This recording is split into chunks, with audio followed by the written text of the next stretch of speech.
नमस्कार. आज आपण वर्ल्ड वाईड इम्पोर्टर्स हा डेटाबेस जो आहे, त्याबद्दल थोडंसं इन्फॉर्मेशन फाइंड आउट करणार आहोत आणि काय-काय करता येईल, सुरुवात कुठून करायची, कोणत्याही पॉवर बीआयचा प्रोजेक्ट करायचा किंवा आपलं जे अंडरस्टँडिंग आहे, की पॉवर बीआयमध्ये आपण नेमकं काय करतो, ते आपल्याला बघण्यासाठी आपण आज बऱ्यापैकी काही टेबल्स आहेत, ते थोडे एक्सप्लोर करणार आहोत आणि त्यानंतर आपण एक प्रोजेक्ट करणार आहोत. ज्याच्यात आपण काही टेबल्स आहेत ते पॉवर बीआयमध्ये घेणार आहोत आणि पॉवर बीआयमध्ये ते टेबल घेतल्यानंतर आपण ते कसे जॉइन करू शकतो. त्याची थोडीफार क्लीनिंग वगैरे, डेटा टाइप करेक्शन वगैरे गोष्टी आहेत त्या करणार आहोत आणि तुम्ही त्या जो टेबल्स आपण ॲड करणार आहे, त्याची आपण जॉइन केल्यानंतर कसे आपण त्याचा डेटा डिस्प्ले करू शकतो. ह्या छोट्या काही गोष्टी बघणार आहोत, जेणेकरून तुम्हाला काही टेबल्स घेतल्यानंतर आपण त्याचं कसं प्रोजेक्ट ॲज अ प्रोजेक्ट म्हणून आपण कसं फायनली डॅशबोर्ड किंवा रिपोर्ट बिल्ड करू शकतो. त्याची अंडरस्टँडिंग येईल. डिटेलमध्ये आपण बऱ्याचशा गोष्टी बघणार आहोत नंतर. हळू-हळू ह्या ज्या गोष्टी मी घेण्याचा प्रयत्न करतोय, जिथे की सुरुवातीला तुम्हाला हँड्स ऑन होणं गरजेचं आहे पॉवर बीआयमध्ये. सर्व गोष्टी मी तुम्हाला वर्ल्ड वाईड इम्पोर्टर्स म्हणून एक डेटाबेस दिला होता मागच्या सेशनमध्ये. त्या सेशनमध्ये मी तुम्हाला सांगितलं होतं, की काय-काय आणि कोणते-कोणते टेबल्स आहेत. तर त्यासाठी आपण हे जे आहे आपलं इथे आपण तो घेतला होता. ज्यांचं झालेलं आहे हा डेटाबेस इम्पोर्ट त्यांना माहीत असेल, की काय-काय गोष्टी असतात आता इथे. तर इथे तुम्ही जर बघितलं असेल, की आपले बरेचसे टेबल्स आहे आणि त्या टेबल्सनुसार आता आपल्याला ह्या सर्व टेबल्सची आपल्याला प्ले करायचं आहे किंवा जे काय आहे जो डेटा आहे तो आपण कसा जास्तीत जास्त व्यवस्थितपणे इन्साईटफुल इन्फॉर्मेशन आपण पॉवर बीआयमध्ये कशी डिस्प्ले करू शकतो ते बघण्याचा आपण इथे प्रयत्न करणार आहोत. तर साधारण 4 स्कीमा आहे. तुम्ही ह्या स्कीमा बघू शकतात. ॲप्लिकेशन इथं आहे पहिले आणि त्यानंतर पर्चेसिंग, सेल्स आणि वेअरहाऊस. ह्या गोष्टी आहेत. आता याच्यात जेव्हा आपण कोणताही डेटाबेस किंवा डेटा सोर्स कनेक्ट करतो, त्यावेळेस आपल्याला तो डेटा बऱ्यापैकी माहिती असला पाहिजे. जेवढा तुम्हाला डेटा माहीत असेल चांगला, जेवढं तुम्हाला त्या डेटा बद्दल अंडरस्टँडिंग असेल, तेवढं तुम्हाला डॅशबोर्ड्स किंवा रिपोर्ट्स बिल्ड करणं खूप म्हणजे सोपं जातं. आता लक्षात घ्यायची गोष्ट अशी आहे, की जेव्हा तुम्ही ॲज अ डेटा अॅनालिस्ट म्हणून काम करणार आहे, त्यावेळेस तुम्हाला ॲक्चुअली जे काम करायचंय ते मोस्ट ऑफ द टाईम डेटावरती करायचं असतं आणि जेवढं तुमची डेटा अंडरस्टँडिंग जास्त आहे, तेवढं तुम्ही इफेक्टिव्ह डेटा अॅनालिस्ट होऊ शकतात. म्हणजे पॉवर बीआय हे स्किल जे आहे, ते फक्त टूल जे आहे, ॲक्चुअली ते टूल यूज करणं कोणीही शिकू शकतं. म्हणजे जर एखाद्याला सांगितलं मी, की 15 दिवसात तू एवढं टूल बघ कसं वापरायचं वगैरे, तरीही ते शिकू शकतं. त्याच्यात काही अवघड नाहीये. परंतु जी अंडरस्टँडिंग आहे ना, की ॲक्चुअल डेटामध्ये कोणत्या गोष्टी असतात आणि टेबल फाइंड आउट करणे, टेबलचं स्ट्रक्चर चेक करणे, त्यानंतर टेबलमधली रिलेशनशिप वगैरे, ह्या सर्व ज्या गोष्टी आहे ना, त्या खूप महत्त्वाच्या आहे. म्हणजे ज्या स्टेप्स मी तुम्हाला सांगितल्या, की डेटा अॅनालिस्टमध्ये काय-काय स्टेप्स असतात. डेटा कलेक्शन एक असतात. आता डेटा कलेक्शन म्हणजे काय होतं, की बऱ्याच वेळा आपण काय असं मॅन्युअली डेटा कलेक्ट करायला जात नाही. म्हणजे ॲज अ डेटा अॅनालिस्ट म्हणून जरी काम करत असलो आपण, तर कुठे मॅन्युअली डेटा कलेक्ट करायला जात नाही. तर मोस्ट ऑफ द टाईम आपण काय करतो, डेटाबेसला कनेक्ट करतो. मग डेटाबेस कोणते-कोणते? तर बरेचसे डेटाबेस आहे. जसं की मी तुम्हाला इथं पॉवर बीआयमध्ये सांगितलं होतं, की आता मी पॉवर बीआय ओपन करतो. पॉवर बीआयमध्ये सांगितलं होतं, की मी आपल्याकडे एम-एस एस-क्यू-एल सर्व्हर आहे. त्यानंतर एम-एस ओरॅकल आहे, ओरॅकल डेटाबेस आहे, त्यानंतर MySQL आहे.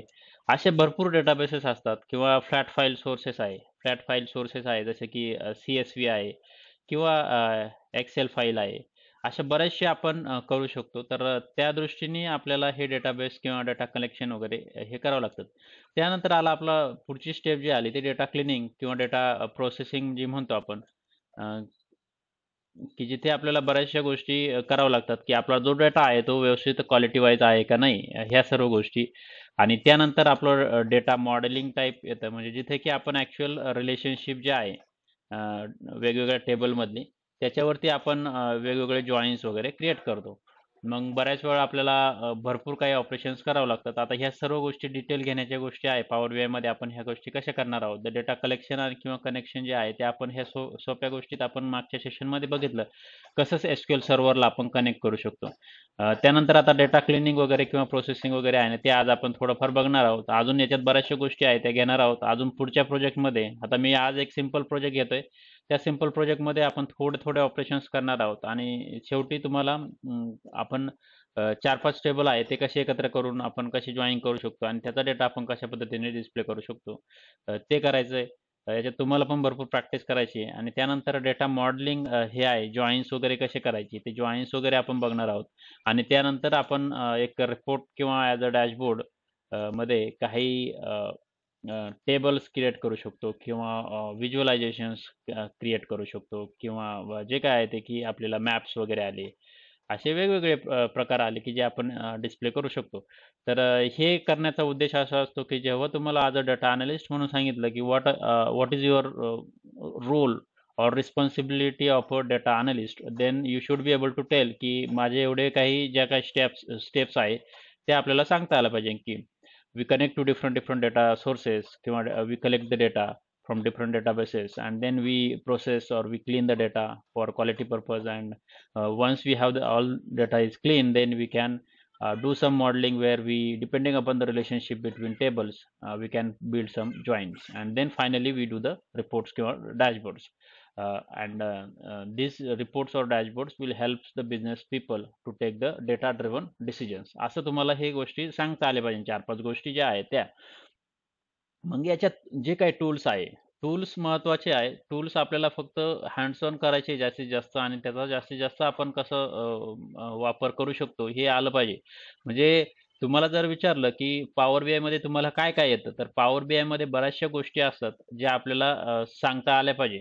म्हणजे आता पॉवर बीआय जेव्हा तुम्हाला म्हणतील की what do you know in power BI, मग तुम्हाला पॉवर बीआयमध्ये मी जे सांगितले ह्या वरच्या ज्या स्टेप्स आहेत त्या सर्व तर आल्याच पाहिजे सांगता, परंतु तुम्हाला काही टूल स्पेसिफिक विचारलं की what are the different components of the power BI, मग तुम्हाला मी 3 स्टेप सांगितल्या होत्या की आपण काय काय करू शकतो. तर मी एक पहिली स्टेप सांगितली होती, डेटा प्रिपरेशन.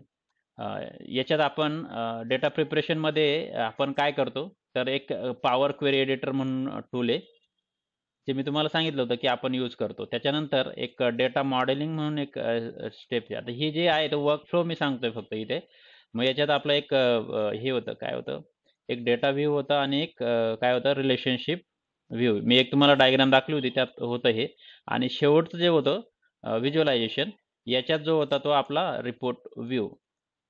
हे सगळे कंपोनंट्स आहे आपले. ॲक्च्युअली मी तुम्हाला पॉवर बीआयमध्ये ह्या गोष्टी सांगितलेल्या आहे की आता हे पॉवर बीआयमध्ये मी तुम्हाला दाखवतो की आपण आतापर्यंत काय काय केलं आहे. आता इथे बघा, हे पॉवर याच्यात गेलं आपण ट्रान्सफॉर्म डेटामध्ये, तर एक पॉवर क्वेरी एडिटर म्हणून ओपन होतं. आता सध्या मी याच्यात काही केलेलं नाही म्हणून कोणताही डेटा किंवा टेबल इथे ॲड केलेलं नाही. ही ॲज अ बॅकएंड आहे पॉवर क्वेरी एडिटर आणि हे जे आहे ते फ्रंट एंड आहे, जिथे आपल्याला हा एक रिपोर्ट व्ह्यू दिसेल, हा टेबल व्ह्यू दिसेल. याला ॲक्च्युली पहिले डेटा व्ह्यू म्हणायचे, जे आता मी इथं लिहिलं ना की याला डेटा व्ह्यू. ॲक्च्युली हा टेबल व्ह्यू आहे. आता त्यांनी नवीन चेंज केलंय. माझ्या मते मागचे 2-3 अपडेट झाले त्यावेळेस हे चेंज केलेलं आहे. याला अगोदर डेटा व्ह्यू म्हणायचे ते. आणि हा जो आहे तो मॉडेल व्ह्यू जो आहे त्यालाच आता हा रिलेशनशिप व्ह्यू म्हणायचे पहिले, तर आता हा मॉडेल व्ह्यू झालेला आहे.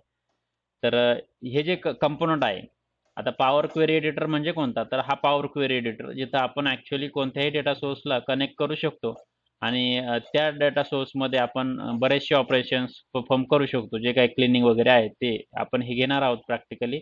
आणि त्यानंतर डेटा मॉडेलिंग. आणि डेटा मॉडेलिंग म्हणजे हा जो व्ह्यू आहे, वेगवेगळे जॉइन्स असतील किंवा टेबल्स असतील आणि त्यांची रिलेशनशिप नुसार आपण जॉइन्स करतो. मग हा टेबल व्ह्यूमध्ये ॲक्च्युअल डेटा दिसतो आपल्याला फक्त, आणि हा जो आहे तो इथे आपण ॲक्च्युअल जे व्हिज्युअल्स आहे, शेवटचं जी स्टेप आहे ती आपण इथे डिस्प्ले करतो. तर अशा पद्धतीने एवढं तुम्हाला बऱ्यापैकी अंडरस्टँडिंग असायला पाहिजे. जेव्हा तुम्हाला कोणीही पॉवर बीआय बद्दल विचारेल की what do you know about power BI, तर तुम्हाला पॉवर बीआयच्या ज्या डेटा अॅनालिस्टच्या ज्या स्टेप्स आहेत त्या सांगता आल्या पाहिजे and the components or the workflow. तर हा जो आहे तो बेसिकली अ वर्कफ्लो.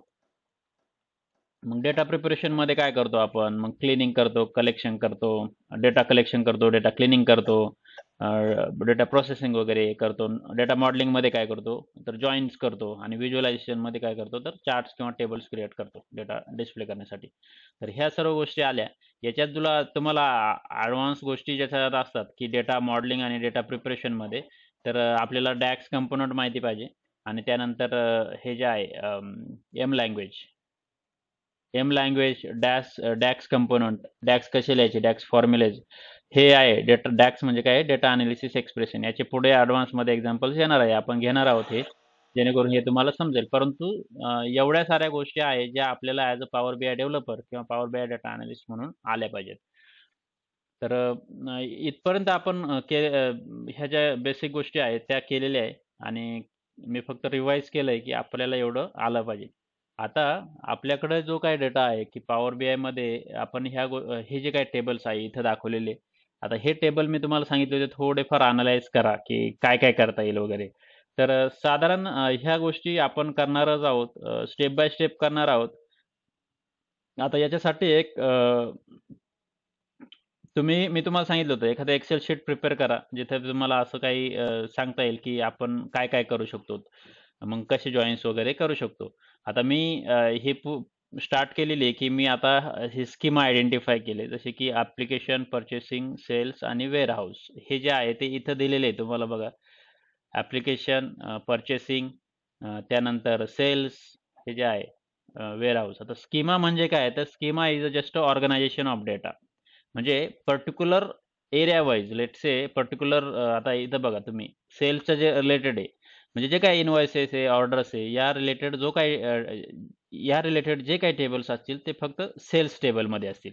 आणि त्यानंतर तुम्ही बघा की ॲप्लिकेशन हा जो आहे याच्यात बाकी टेबल्स असे आहे की सिटीज आहे कंट्रीज आहे डिलिव्हरी मेथड्स पीपल्स ह्या गोष्टी आहे. पर्चेसिंगमध्ये सप्लायर आहे सप्लायर रिलेटेड इन्फॉर्मेशन आहे आणि शेवटचा जो आहे वेअर हाऊस म्हणजे ॲक्च्युली गोडाऊन टाईप ॲक्च्युली जे काही स्टॉक आयटम जे असतात ना त्या टाईपचे. मग स्टॉक आयटममध्ये काय आहे कोल्ड रूम टेम्परेचर कलर्स वगैरे स्टॉक आयटम होल्डिंग्स किती आहे.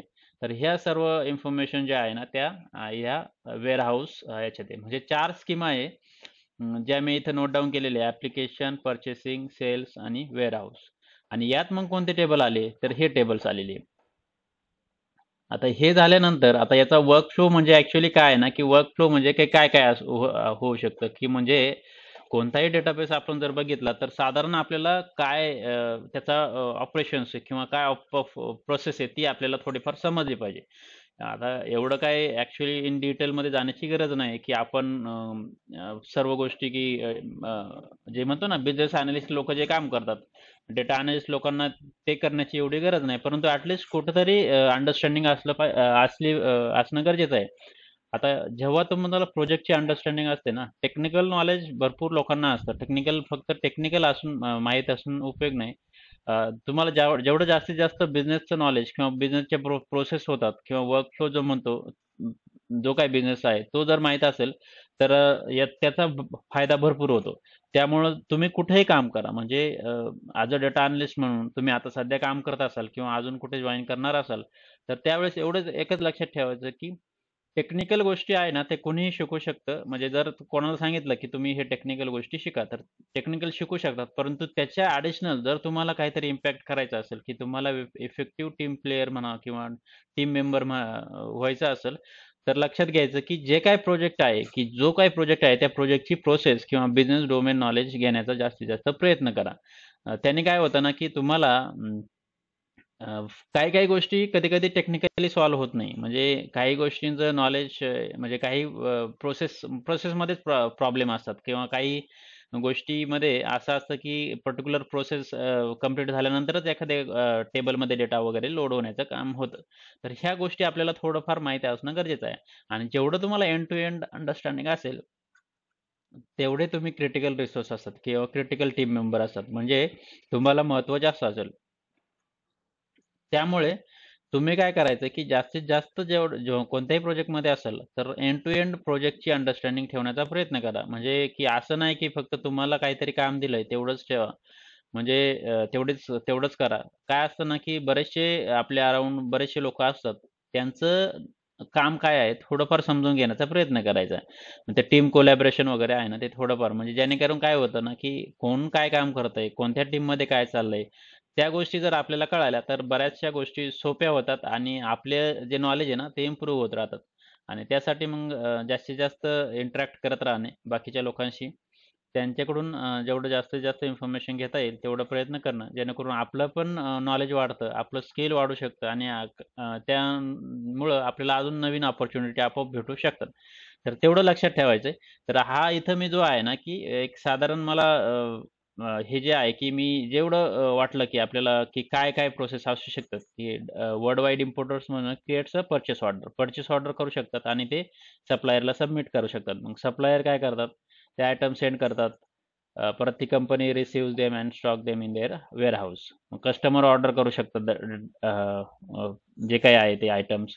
त्यानंतर सफिशियंट स्टॉक नसेल वेअरहाऊसमध्ये, तर मग ते कस्टमर ऑर्डर जे आहे रिक्वेस्ट टाकत असतात. अशा टाईपचं थोडंफार लिहिलेलं आहे. हे एवढं काही डिटेलमध्ये तुम्ही काय गेलंच पाहिजे असं काही नाही. फक्त मी एक अंडरस्टँडिंग ठेवण्यासाठी हे थोडंफार लिहिलेलं आहे, जे आपण करू शकतो.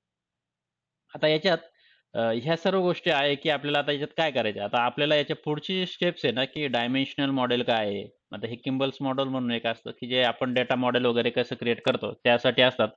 मग ते आपल्याला घ्यायचंच आहे. मी ते तिकडे जाण्याच्या अगोदर मी एक तुम्हाला प्रोजेक्ट दाखवणार आहे, की ज्याच्यात आपल्याला हे टेबल्स वगैरे आहे ना, याच्यातून आपण काय रिट्रीव्ह करू शकतो, ते बघायचं आहे. आता याच्यात जर तुम्ही बघितलं, तर व्ह्यूजमध्ये जायचं आहे आणि इथं एक माझ्या मते हा कोणता आहे सप्लायरचा.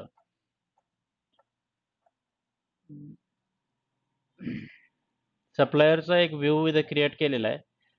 तो फक्त थोडासा अंडरस्टँड करून घ्यायचा आहे. आता हा व्ह्यू जो आहे, म्हणजे व्ह्यूज म्हणजे काय, आता तुम्हाला मी व्ह्यूज म्हणजे एसक्यूएल मध्ये सांगितलं होतं, की काहीतरी आपण रिपोर्ट तयार करतोय किंवा it's a virtual table consisting of different different tables. म्हणजे जर मी याला असं केलं, तर ही क्वेरी जी आहे ना, आता ही क्वेरी ॲटलिस्ट मी जेव्हा रन करतोय, तेव्हा मला याच्यातली काहीतरी इन्फॉर्मेशन देते. आता बेसिकली सप्लायर्स म्हणजे काय आहे ना, की याच्या सप्लायर आयडी आहे, सप्लायर नेम आहे, सप्लायर कॅटेगरी नेम आहे, त्याचा प्रायमरी कॉन्टॅक्ट कोण आहे, अल्टरनेट कॉन्टॅक्ट काय आहे, फोन नंबर, फॅक्स नंबर, त्याची वेबसाईट URL, डिलिव्हरी मेथड काय आहे, डिलिव्हरी लोकेशन काय आहे आणि सप्लायर रेफरन्स, असे काही कॉलम्स घेतलेले आहे. आणि ही सर्व इन्फॉर्मेशन कशी घेतलेली आहे, की मल्टिपल टेबल्समधून घेतलेली आहे. आता तुम्ही इथे बघा, सप्लायर्स एक टेबल आहे, जो जॉईन केला आहे याच्याबरोबर पर्चेसिंग डॉट सप्लायर कॅटेगरीज बरोबर. त्याच्यानंतर अजून एक केला आहे, पीपल पण एक टेबल जॉईन केलेला आहे. नंतर डिलिव्हरी मेथड्स केलेला आहे. असे केलेले आहे आणि शेवटी एक सिटीज म्हणून टेबल आहे, तो पण जॉईन केला आहे आणि प्रत्येकाकडून काही ना काही. आता तुम्ही बघा, एस म्हणजे काय आलेलं, सप्लायर मधून आला, SC म्हणजे सप्लायर कॅटेगरी मधून आलेला, PP म्हणजे माझ्या मते हे जे आहे PP म्हणजे पीपल, पीपल ह्या टेबलमधून आलेलं आहे. तर अशा पद्धतीने हे जे आहे ते काही कॉलम्स रिट्रीव्ह केलेले आहे प्रत्येक टेबलमधून आणि हे सप्लायर डिटेल्स इथं डिस्प्ले केलेले आहे. आता इथं घेण्याचा ही क्वेरी मला इथं दाखवण्याचा असं उद्देश आहे, की ही क्वेरी जो जो डेटा इथे डिस्प्ले करतोय, हा सेम डेटा आपण पॉवर BI मध्ये डिस्प्ले करू शकतो का? तर कसा करू शकतो? तर ते आपल्याला पॉवर BI मध्ये करायचं आहे. मग भले की तुम्ही यासाठी ॲज अ टॅब्युलर फॉर्मॅटमध्ये हा डेटा डिस्प्ले करा किंवा चार्टमध्ये डिस्प्ले करा. परंतु हा कसा करू शकतो, त्यासाठी मी तुम्हाला एक हा फ्लो जो आहे तो दाखवणार आहे. आणि ही सेम क्वेरी आपण कशी पॉवर BI मध्ये किंवा सेम क्वेरीचा जो डेटा आहे तो कसा पॉवर BI मध्ये आपण करू शकतो, ते मी तुम्हाला इथं दाखवण्यासाठी ट्राय करणार आहे. तर त्यासाठी तुम्हाला पॉवर BI ओपन करायचं आहे. आता तुमचं पॉवर BI सेटअप झालेलं असणार आहे असं मी गृहीत धरतोय व्यवस्थित. आणि त्यानंतर आता आपल्याला काय करायचं आहे, की ही पॉवर क्वेरी एडिटर याला मी बंद करतो.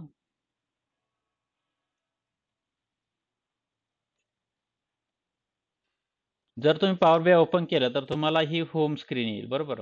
तर होम स्क्रीनमध्ये काय करायचं आहे, की पहिल्यांदा आपल्याला कोणताही प्रोजेक्ट करायचा आहे, तर आपण याला काय म्हणू शकतो, सेव्ह करू शकतो. तर सेव्ह करायचं आहे, तर सेव्हवर क्लिक केल्यानंतर तुम्ही काय करायचं आहे, की एखादं नाव द्यायचं. जे काही लोकेशन आहे, आता इथे रिसेंट लोकेशन जे आहे, माझं जे आहे लोकेशन ते घेऊ शकतो आपण. किंवा तुमच्या याच्यानुसार जर तुम्हाला वाटलं, की कुठेतरी वेगळ्या ठिकाणी स्टोअर करायचं आहे, तर मग ब्राउज दिस डिव्हाइस असं म्हणायचं आणि त्यानुसार मग तिकडे जायचं आहे. परंतु मग मला इथं आता सेव्हवर जर क्लिक केलं, तर माझं जे फोल्डर आहे डेस्कटॉपवरती, एक पॉवर BI प्रोजेक्ट म्हणून एक फोल्डर क्रिएट केलेलं आहे, त्याचं मी नाव देतोय. आणि आता इथं म्हणू शकतो, की माय फर्स्ट प्रोजेक्ट. ठीक आहे. हे एक नाव देतोय. आणि पॉवर BI मध्ये जेव्हा कोणताही डॅशबोर्ड किंवा रिपोर्ट्स आपण क्रिएट करतो, तेव्हा त्याचं एक्सटेन्शन असतं ते PBIX. एवढं लक्षात राहू द्या. .pbix हे जे एक्सटेन्शन असतं आणि फर्स्ट प्रोजेक्ट मी क्रिएट करतोय आणि याला सेव्ह म्हणतोय. ठीक आहे. आता जेव्हा आपण हे सेव्ह करतोय तेव्हा आपलं हे डेस्कटॉपवरती माझं जे आहे ती फाईल सेव्ह झालेली असणार आहे इथे डेस्कटॉपवरती. Desktop files.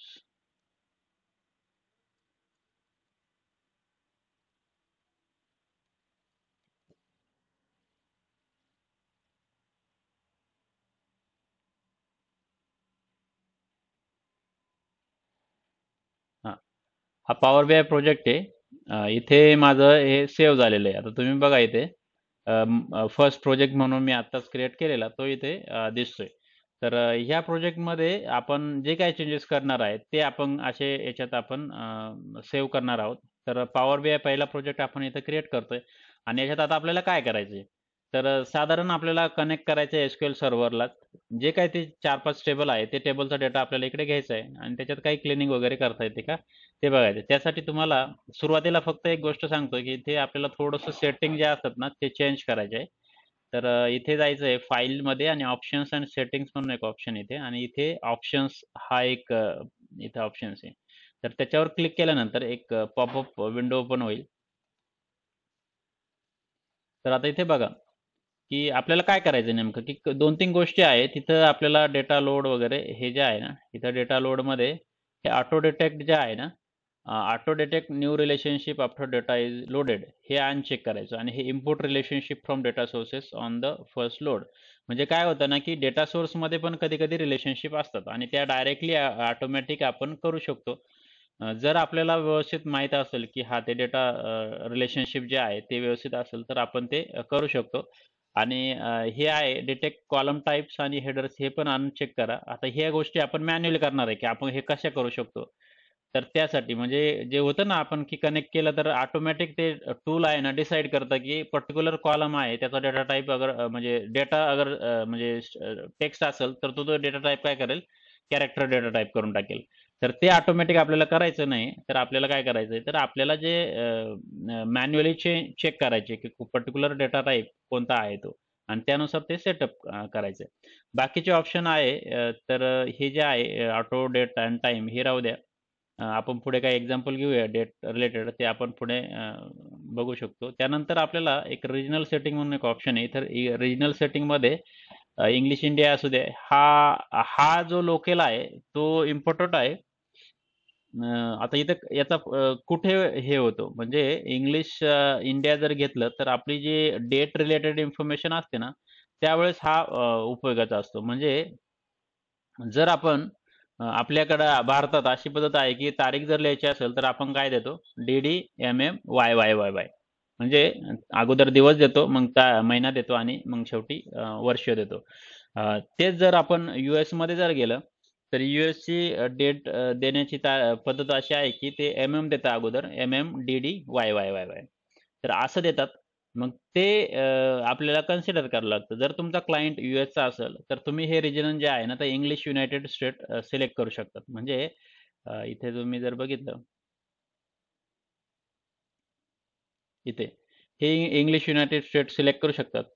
इंग्लिश यूके जर यूकेचा जर तुमचा क्लायंट असेल, तर ते करू शकतात. जसं ज्या कंट्रीचा डेटा असेल म्हणजे क्लायंट असेल आणि ज्या म्हणजे काय होतं ना, की जेव्हा डेट रिलेटेड इन्फॉर्मेशन असेल, तर इंग्लिश इंडिया सिलेक्ट केलेलं आहे, तर ती डेट डी-डी-एम-एम-वाय-वायच्या फॉर्मॅटमध्येच दिसेल. जर यूएस सिलेक्ट केलं, तर एम-एम-डी-डी-वाय-वायच्या फॉर्मॅटमध्ये दिसेल.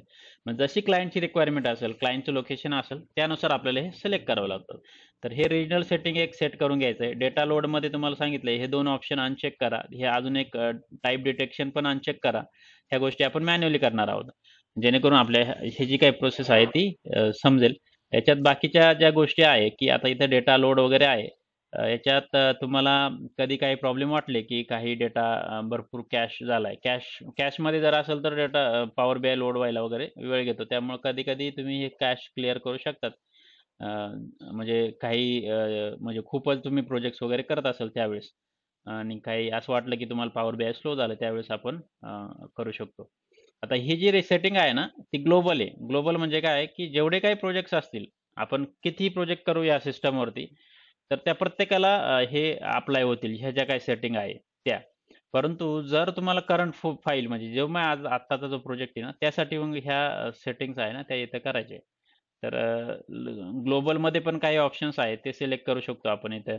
आता इथं पॉवर क्वेरी एडिटरमध्ये काय-काय असतं display the formula bar, enable हे जेवढे काही डिफॉल्ट आहे ना, याच्यात काही प्रॉब्लेम नाही. हे असेच राहून दिले तरी चालेल. डायरेक्ट क्वेरी, आर स्क्रिप्टिंग वगैरे, पायथॉन स्क्रिप्टिंग हे आहे ते. स्पेसिफिक टू पायथॉन आहे. आर स्पेसिफिक टू आर आहे. आता आपण सध्या त्याच्यात काहीच करत नाही म्हणून आपल्याला काही करायचं नाही. सिक्युरिटीमध्ये इथं आहे काही ऑप्शन्स आहे की इथं की use map and field map visuals हे जे आहे ना चेक करून ठेवायचे. जर बाय डिफॉल्ट चेकच असतं. नाहीतर मग हे मॅप वगैरे आपले वर्क होत नाही. तर हे ArcGIS पण आहे, पण ते ॲडव्हान्स कन्सेप्ट त्यात आपण काही आता सध्या घेत नाही. तर ते नंतर मी तुम्हाला सांगेल ते नेमकं काय आहे. रिजनल सेटिंग जे आहे ते रिजनल सेटिंगमध्ये आपण हे ज्या काय आहे आता इथं हे ग्लोबलमध्ये तर इंग्लिश युनायटेड स्टेट्सच्या ऐवजी आपण इथे इंग्लिश इंडिया घेऊ शकतो. इंग्लिश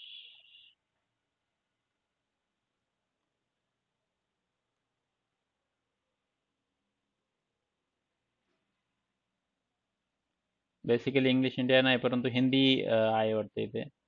ठीक आहे.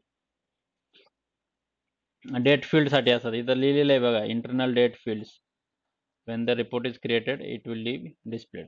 अपडेट्स असतात डिस्प्ले अपडेट्स फॉर नोटिफिकेशन म्हणजे पॉवर बाय जसं जसं अपडेट होत असतं मायक्रोसॉफ्ट कंपनीकडून त्यावेळेस ते डिस्प्ले करू शकतात की काही नवीन अपडेट आले तर युसेज डेटा हे मायक्रोसॉफ्टसाठी आहे फक्त की मायक्रोसॉफ्टला हा डेटा जो आहे तो याच्यावर आपण क्लिक केलं तर ते डेटा कलेक्ट करत असतं आपलं पॉवर बीआयचं युसेज आणि कसं आहे मग ते त्यांच्यासाठी आपल्यासाठी काही याचा हे नाही.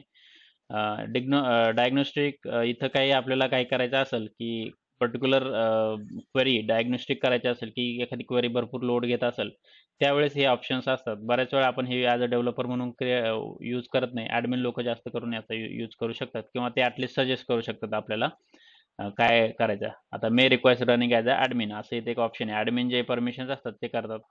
प्रिव्ह्यू फीचर्समध्ये बरेचसे प्रिव्ह्यू फीचर्स असतात की जे ॲक्च्युली आपल्याला दिसतात की शेप मॅप युजल आता हे जे आहे चेक केलेले म्हणजे हे काय असतात की this features are available to try in this release म्हणजे नवीन फीचर्स असतात की जे मायक्रोसॉफ्ट कंपनी पब्लिश करत असतात मग ते आपण आपल्या याच्यासाठी यूज करू शकतो. तर त्यासाठी हे प्रिव्ह्यू फीचर्स असतात. हे काय अजून फुल अपडेटमध्ये आलेले नसतात परंतु आपल्याला अवेलेबल किंवा दिसतात तिथं ते आपण यूज करू शकतो. सेव्ह आणि रिकव्हर म्हणजे काही प्रॉब्लेम आला की पॉवर बीआय शटडाऊन झालं वगैरे ऑटोमॅटिक तर हे ऑटो रिकव्हरी फोल्डर जे आहे इथं दिलेलं आहे. तुम्हाला वाटलं तर हे दुसरं फोल्डर पण टाकू शकता जे तुमच्या लोकल ड्राईव्हमध्ये असेल ते आणि सेव्ह करायचं असेल तर ते कुठं सेव्ह करायचं तर ते ते सेव्ह करायचं. रिपोर्ट सेटिंगमध्ये काही ऑप्शन्स आहे बाय डिफॉल्ट हे राहून दिले तरी काही हरकत नाही याच्यात काही प्रॉब्लेम होत नाही फॉर्मॅटिंग रिलेटेड आहे फक्त आणि हे बाकीचे जे ऑप्शन्स आहेत ते ऑलमोस्ट सिमिलर आहे. हे फक्त करंट फाईलसाठी हे ग्लोबलसाठी. तर सांगायचा मुद्दा असा आहे की ह्या रिजनल सेटिंगमध्ये हे चेंज करा आणि प्लस मी तुम्हाला सांगितलं की डेटा लोडमध्ये आपल्याला हे 3 options detect column types, import relationship आणि ऑटो डिटेक्ट न्यू रिलेशनशिप हे अनचेक करा. क्लिक ऑन ओके म्हणा. आता याच्यासाठी एकदा माझ्या मते याला रिस्टार्ट करावं लागेल की काही जे चेंजेस आहे ते रिस्टार्ट करणं गरजेचं असतं. तर मी त्यासाठी फक्त एकदा पॉवर बीआय ओपन करतोय परत.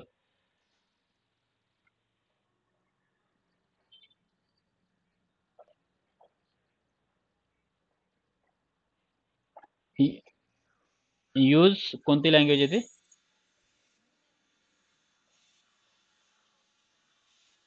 हा चालेल ते राहून दिलं तरी काय हरकत नाही.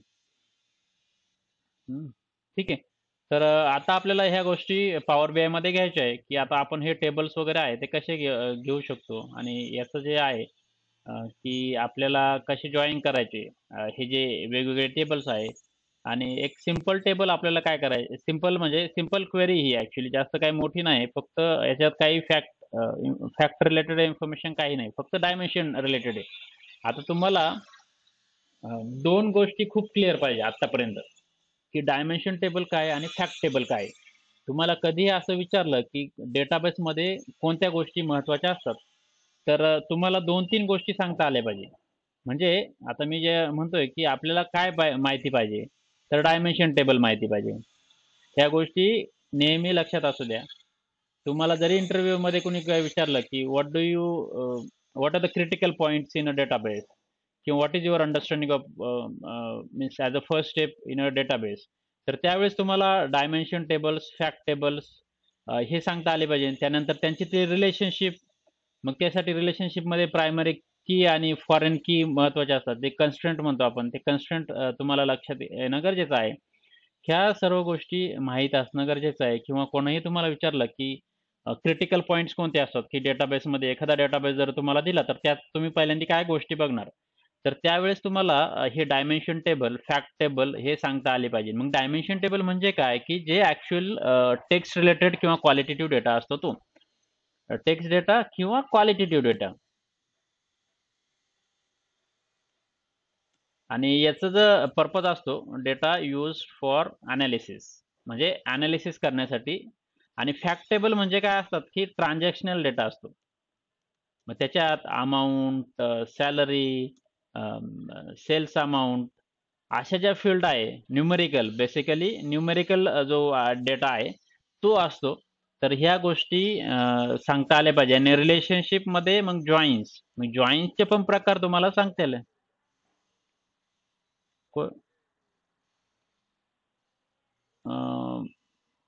क्वांटिटेटिव्ह हां, हां. हां, हा जो आहे तो न्यूमेरिकल क्वांटिटेटिव्ह डेटा, म्हणजे जो इथं मी चुकीचं बोललो होतं का मी? हां, क्वांटिटेटिव्ह डेटा. तर हा जो आहे ना, तो क्वांटिटेटिव्ह डेटा आहे फॅक्ट टेबलमध्ये. आणि रिलेशनशिप ज्या होतात, की आपल्याला इनर जॉइन आले, लेफ्ट जॉइन आले, राइट जॉइन आले, त्याच्यानंतर फुल आउटर जॉइन आले. असे जे जॉइन्स आहे ना, ते आपल्याला सांगता आले पाहिजे. म्हणजे ह्या सर्व गोष्टी आहे ना, त्या महत्त्वाच्या आहे. म्हणजे तुमच्या डोक्यात हे पक्कं असलं पाहिजे, की तुम्हाला कोणत्याही डेटाबेसमध्ये सांगितलं, की तुम्ही ॲज अ डेटा अॅनलिस्ट म्हणून जर सुरुवात केली, तर तुम्ही सुरुवातीला डेटाबेसमध्ये काय बघणार? तर ह्या गोष्टी तुम्ही बघणार. Dimension table, fact table, their relationship. आणि ह्या बघण्याचं कारण काय आहे, की आपण याच्या बेसवरती आपण काय करणार आहे? डेटा मॉडेल क्रिएट करणार आहे. कारण की पॉवर बीआयमध्ये आपण डेटा मॉडेल क्रिएट करायचं आहे, की वेगवेगळे टेबल्स आहे, जॉइनिंग डिफरंट टेबल्स, हे तुम्हाला सांगता आलं पाहिजे. तर ह्या सर्व गोष्टी महत्त्वाच्या आहे. हे झाल्यानंतर मग पुढच्या गोष्टी, की बऱ्याचशा गोष्टी असतात, की आपण पॉवर बीआयमध्ये कसं डेटा डिस्प्ले करू शकतो चार्ट्समध्ये किंवा व्हिज्युअलायझेशनमध्ये. तर आता ही मी पॉवर बीआय माझं ओपन केलंय आणि त्याच्यात फर्स्ट प्रोजेक्ट म्हणून आहे, जे मी आत्ताच प्रोजेक्ट क्रिएट केला होता, त्याला मी ओपन करतोय. तर एकदा फक्त चेक करून घ्या. जे काही आहे ते आपलं जे सेटिंग मी चेंज केली होती, ती चेंज म्हणजे आहे का व्यवस्थित? कारण काय होतं ना, की सेव्ह होतं नाही होतं. कधी-कधी सेव्ह नाही झाली, तर मग ते आपले परत प्रॉब्लेम होतो. हं.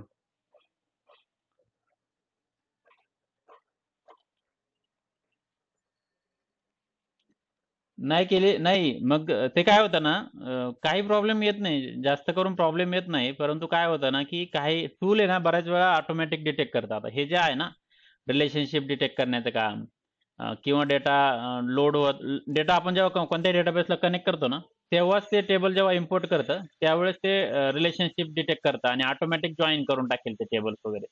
मग ते प्रॉपर करेलच का नाही, ते काय सांगता येत नाही. कधी-कधी प्रॉब्लेम पण होऊ शकतो. म्हणजे थोडे टेबल असेल तर काही प्रॉब्लेम नाही. परंतु खूप सारे टेबल असतील, तर मग त्यावेळेस प्रॉब्लेम होऊ शकतो, की मग आपल्याला ते चेक करावं लागतं ईच एंड एव्हरी टेबल, की प्रत्येक टेबल प्रॉपरली जॉइन झालाय का नाही. डेटा टाइप कधी-कधी ऑटोमॅटिक सेट करून टाकतं. परंतु कधी-कधी आपल्याला माहीत असतं ना, की कोणता टेबल ते कोणती जॉइनिंग असेल.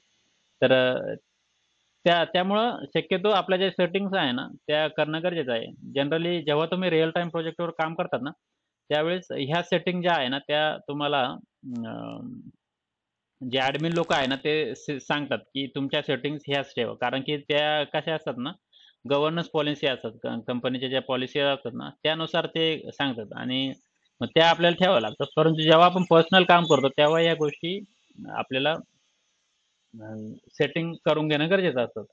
तर त्यासाठी ह्या असतात. आता मी बघितलं, की माझ्या सेटिंग्ज आहे व्यवस्थित. तर आता आपली पहिली स्टेप जी आहे, ती की आपल्याला काय करायचं आहे, SQL सर्व्हरला कनेक्ट करायचं आहे.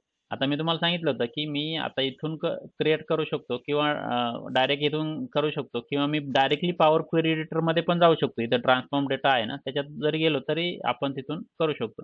परंतु आता सध्या मी काय करतो, इथंच मला क्विकली काय करायचं आहे, तर मी इथे एक SQL सर्व्हरचं जे आहे ते सिलेक्ट करतो आणि इथं जे आपलं सर्व्हरचं नाव आहे, ते सर्व्हरचं नाव काय आहे, ते इथं द्यायचं आपलं. आणि काहीतरी प्रॉब्लेम झाला. ठीक आहे. SQL सर्व्हर सिलेक्ट करतो आणि इथे मी ते नाव देतोय आणि मग ओके करतोय. बाकीचे ऑप्शन सिलेक्ट करत नाही. आता हे इम्पोर्ट क्वेरी काय आणि डायरेक्ट क्वेरी काय आहे? काल मी मागच्या सेशनमध्ये सांगितलं होतं, की इम्पोर्ट क्वेरी म्हणजे जे काही टेबल्स आपण कनेक्ट करतो ते पॉवर बीआयमध्ये स्टोअर होतील. डायरेक्ट क्वेरी म्हणजे आपण डायरेक्टली फक्त कनेक्ट करतोय. तो जो डेटा आहे किंवा टेबल्स आहे तो आपल्या पॉवर बीआयमध्ये घेत नाही. आता आपले सध्या थोडेच टेबल आहे म्हणून आपण ही इम्पोर्ट मेथड यूज करतोय आणि क्लिक ऑन ओके केल्यानंतर आपल्याला ॲक्चुअल डेटाबेस दिसतील, की काय काय कोणते कोणते डेटाबेसमध्ये टेबल्स आहे ते सर्व दिसतील.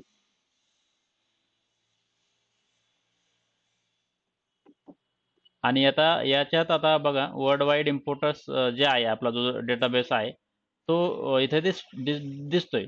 तर आपल्याला काय करायचं आहे की जे काय एसक्यूएल सर्व्हरमध्ये जे टेबल्स आहे की आपण जे आता हे टेबल्स म्हणतोय तर आपल्याला हे सर्व टेबल्स पॉवर बीआय मध्ये घ्यायचे. आता आपण म्हणजे आपला पर्पज काय आहे की ही जी क्वेरी आहे ना, जो काही सिलेक्टचा क्वेरी हा जो क्लॉज आहे ते सर्व फील्ड्स आपल्याला पॉवर बीआय मध्ये डिस्प्ले करायचे. तर ते करण्यासाठी आपण हे सर्व करतोय की हे जे काय टेबल्स आहे ते आपल्याला वन बाय वन घ्यायचे आणि ते कसे जॉईन करू शकतो आपण ते बघायचंय. त्यासाठी आपल्याला पहिला टेबल जो आहे तो काय सप्लायर्स. पर्चेसिंग मध्ये सप्लायर्स. मग पर्चेसिंग मध्ये सप्लायर कुठे आहे? तर इथे. तर हा चेक करायचा आहे पर्चेसिंग मध्ये. तर बघायचं आहे की इथं काही डेटा इथं दिसतोय. ठीक आहे. त्यानंतर दुसरा टेबल आहे तो पर्चेसिंग सप्लायर कॅटेगरीज. हा सप्लाय कॅटेगरीज हा पण सिलेक्ट करायचा आहे. आणि त्यानंतर आहे आपले ते कोणता आहे पीपल एक ॲप्लिकेशनमध्ये पीपल आहे हा सिलेक्ट करायचा आहे. त्यानंतर आहे तो पीपलला जे परत नंतर आहे तो डिलिव्हरी मेथड आहे. इथं डिलिव्हरी मेथड आहे हे सिलेक्ट करायचे आणि तो जो नंतर आहे तो शेवटी सिटीज. सिटीज. तर आता बघा मी किती टेबल घेतले. सिटीज, डिलिव्हरी मेथड्स, पीपल आणि कॅटेगरीज सप्लाय कॅटेगरीज आणि सप्लायर असे 5 टेबल आहेत ते मी सिलेक्ट केलेले.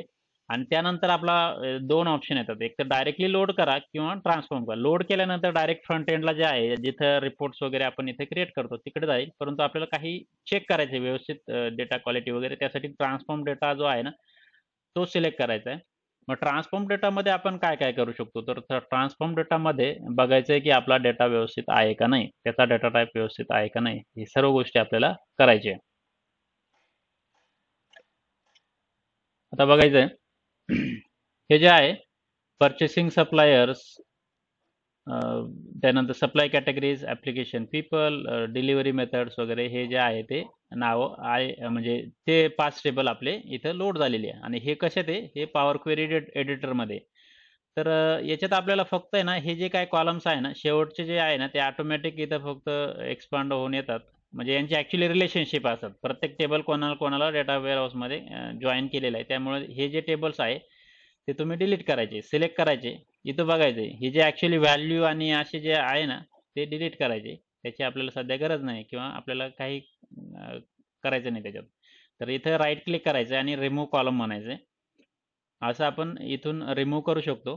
तर प्रत्येक टेबलचं आहे ना तुम्ही सध्या आता याच्यात जे आहे ते आपल्याला हे सिलेक्ट करून रिमूव्ह करायचं आहे. हे असे पूर्ण वन बाय वन पण रिमूव्ह करू शकतात. तर इथं पण ऑप्शन आहे बघा. रिमूव्ह रोज नाही, रिमूव्ह कॉलम्स. रिमूव्ह कॉलम्स मी जे काय सिलेक्ट केले ते. तर तेवढे घ्यायचे आपल्याला. हे बघा. तर हे मी सर्व आहे ना ते सर्व डिलीट करतो. जेवढे जेवढे मला असं वाटतं की असे जे आयकॉनवाले बघा. लक्षात घ्या. असे जे आयकॉनवाले आहे ना ते एक्सपांड होतात म्हणजे ॲक्च्युअली याच्यावर क्लिक केलं ना आपण पुढे डिटेलमध्ये जाऊ शकतो. परंतु सध्या याची आपल्याला काही गरज नाही आणि मग त्याच्यामुळे आपण हे सर्व सिलेक्ट करतोय. राईट क्लिक करायचं, रिमूव्ह कॉलम म्हणायचं आणि त्यानंतर हा एक तिसरा टेबल आहे, याच्यात दोनच आहे बघा, दोनच कॉलम्स आहे. आणि हा सप्लायर आहे, सप्लायरमध्ये बरेचसे असतील.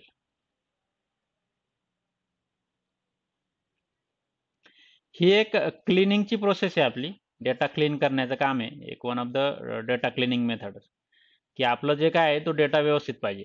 आता हे बघा, तुम्ही हे झाल्यानंतर आपलं जे काय आहे तो इकडं डेटा आपल्या ह्या स्टेप्स आलेल्या आहे, इथं रिमूव्ह कॉलम्स.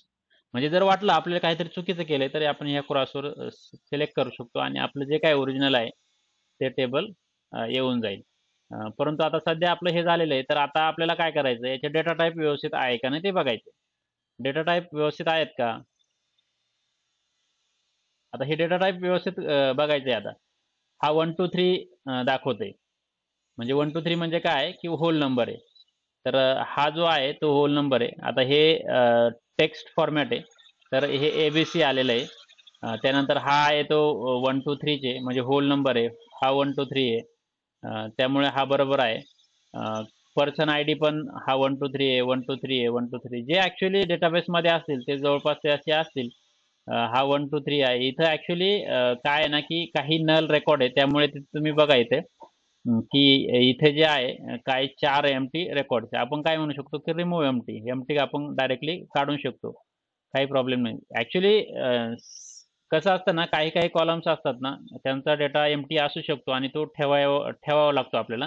पण ठीक आहे, आता सध्या आपण हे छोटासा डेटा आहे त्यामुळे आपण हे रिमूव्ह करू शकतो आपला डेटा एकदम क्लीन करण्यासाठी. तर हे जे आहे डेटा टाईप चेक करायचे. आता हा ABC दिसतोय, तर हा ठीक आहे चालेल. त्यानंतर हा ABC.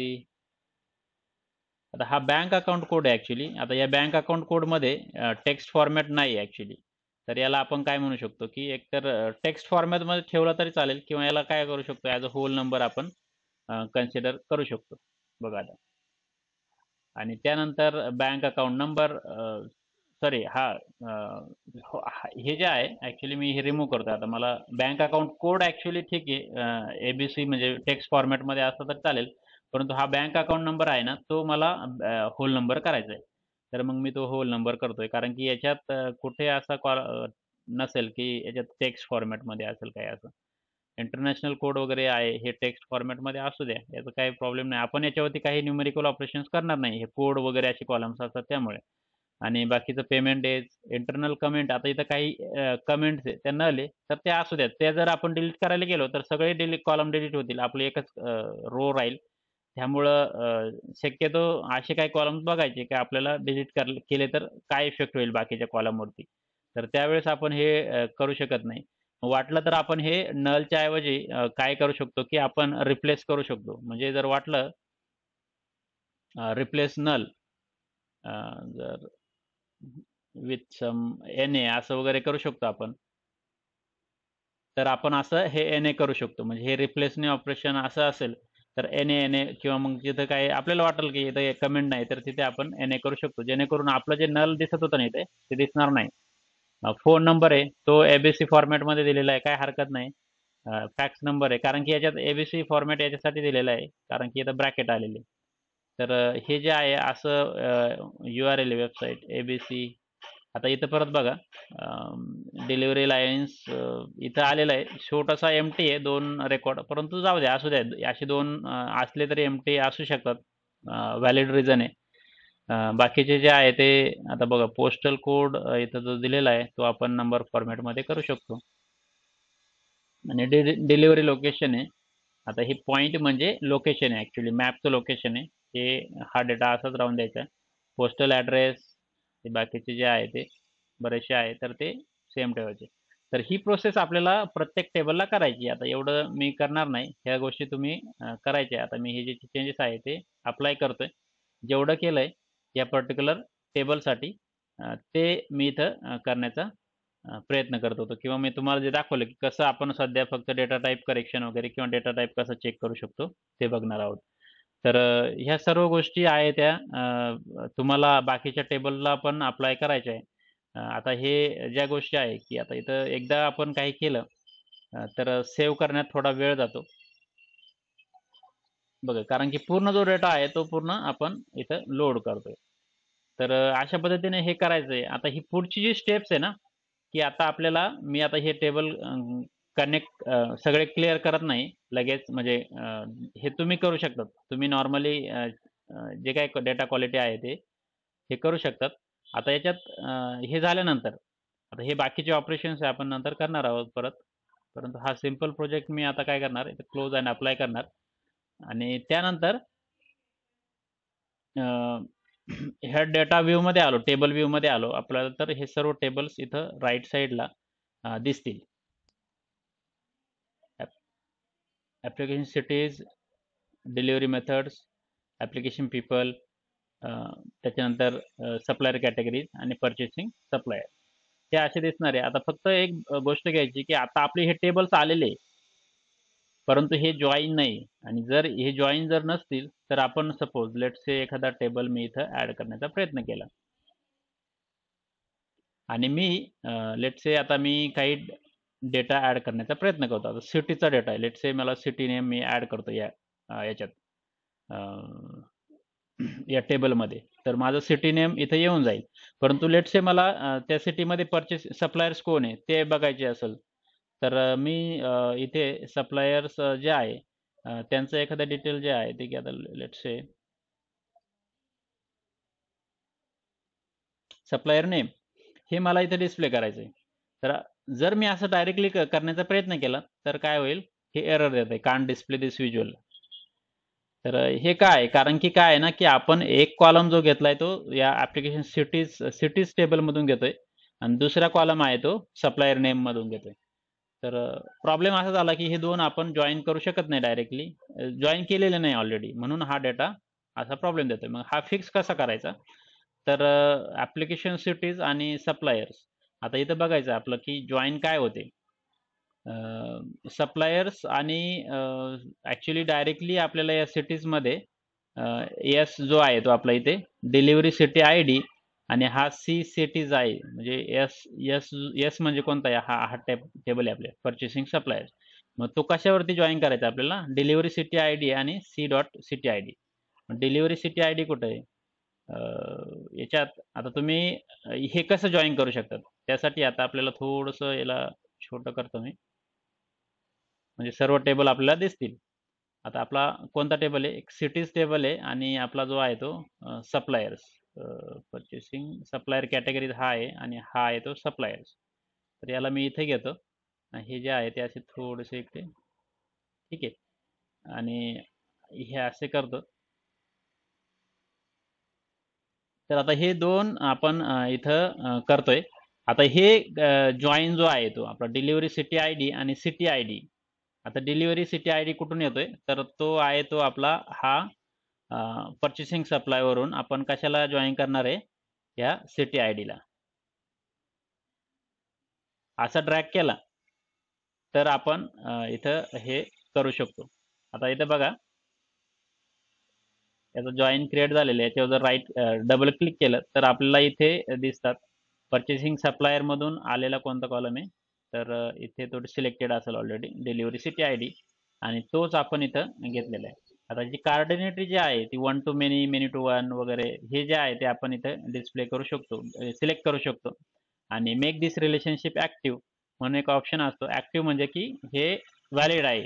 जर हे अनचेक केले ना तर ते डिसेबल होती, ऍक्टिव्ह राहत नाही. ते जॉईन असतात ते पण ते डिसेबल नसतात. आता हे मी ओके करतोय, हे बाकीचे ऑप्शन मी तुम्हाला नंतर सांगतो. आता हे केल्यानंतर आपला जो डेटा आहे तो इथे व्यवस्थित डिस्प्ले व्हायला पाहिजे जे काय आहे ते. आता याच्यात फक्त मला supplier name where supplier name is not null आता मी ब्लँक सिलेक्ट ऑल ब्लँक काढून टाकले मी फक्त म्हणून आपला हा जो डेटा आहे तो व्यवस्थित इथे डिस्प्ले होतो कोणत्या सिटीमध्ये कोणते सप्लायर्स आहे. तर अशा पद्धतीने आपला हा जो डेटा आहे तो डिस्प्ले झालेला आहे. आता तुम्हाला ही जी ऍक्टिव्हिटी आहे ती आज जाऊन घरी करायची आहे पूर्ण. हे हे जे आहे आता मी जसा इथं जॉईन केलं तर तुम्ही फक्त ट्राय करायचं हरकत नाही. तुम्हाला जरी नाही आलं परंतु तुम्ही फक्त हे ट्राय करायचंय. आज हे ट्राय करणं खूप गरजेचं आहे. काय करायचंय हे एवढी जी क्वेरी आहे ती मी तुम्हाला आज पाठवतो ग्रुपमध्ये पाठवतो. तर ती क्वेरी तुम्ही काय करायची घ्यायची आहे आणि ह्या क्वेरी मधून तुम्हाला जेवढे जे टेबल्स आहे हे सर्व टेबल्स एकमेकाला जॉईन करण्याचा प्रयत्न करायचा आहे. तुम्हाला थोडंफार पॉवर बीआय येत असेल किंवा जरी नसलं येत तरी काय हरकत नाही. हे टेबल्स आहे ना फक्त जॉईन करण्याचा प्रयत्न करा आणि त्यानंतर इथं व्हिज्युअलायझेशन्समध्ये तुम्ही काही पण करा. एक टेबल ॲड करा. असा टेबल ॲड करा. मल्टिपल टेबलमधून कॉलम्स डिस्प्ले करा. म्हणजे हे जे आहे supplier ID, supplier name, supplier category name वगैरे हे जे आहे कॉलम्स हे डिस्प्ले करण्याचा प्रयत्न करा. आणि हे केल्यानंतर मग तुम्ही इथं टेबल ॲड करा, व्हिज्युअल्स वगैरे ॲड करा. तर सांगायचा आता वेळ आपल्याकडे कमी राहिला आहे म्हणून मी इथे फास्ट घेतोय जरा. तर तुम्ही ह्या सर्व गोष्टी आहे त्या व्यवस्थित इथं ट्राय करण्याचा प्रयत्न करा आणि बऱ्याचशा जॉईन्समध्ये वगैरे काय काय गोष्टी असतात ते मी उद्या तुम्हाला परत व्यवस्थित डिटेलमध्ये सांगेल. आपण काय काय करू शकतो इथं, कोणत्या कोणत्या गोष्टी करू शकतो. परंतु तुम्हाला हा जो आहे ना एक नवीन प्रोजेक्ट क्रिएट करणं आलं पाहिजे. मग याच्यात तुम्ही काही बऱ्याचशा गोष्टी करू शकतात. आता इथं व्हिज्युअल्स थोडे स्वतःहून तुम्ही एक्सप्लोर करायचे. कोणते व्हिज्युअल्स घेऊ शकतो. इथं तुम्हाला एखादा टायटल टाकायचं असेल तर काय करू शकतो. थोडंफार बघायचं याच्यात कोणतं व्हिज्युअल आहे की इथं टायटल आपल्याला डिस्प्ले होईल. अजून काय काय करता येईल. मला सिटी नेम आणि सप्लायर नेम्स इथं पाहिजे. याचं टायटल याला टायटल कसं द्यायचं, याची फॉर्मॅटिंग वगैरे काय आहे, ते करता येईल का? काही फिल्टर वगैरे ॲड करता येईल का? ह्या गोष्टी आपण इथं ट्राय करू शकतो. याचं नाव चेंज करून बघा. याचं जे म्हणा की एखादा लेट्स से सप्लायर डिटेल्स असं बघू शकतो. किंवा म्हणजे असं आहे, अजून एखादा नवीन पेज ॲड करा. त्याच्यात काही चार्ट्स क्रिएट करण्याचा प्रयत्न करा. हे सर्व थोडी गोष्टी ट्राय करा आणि मग त्यानंतर आपण पुढे काही बऱ्याचशा गोष्टी घेऊया, की डायमेन्शन टेबल ॲड केल्यानंतर फॅक्ट टेबल कसे ॲड करायचे, मग ते कसे एकमेकाला जॉइन करायचे वगैरे आणि ते कसे आपण याच्यात ॲड करू शकतो या व्हिज्युअलायझेशन्समध्ये. ठीक आहे. काही क्वेश्चन्स आहे का?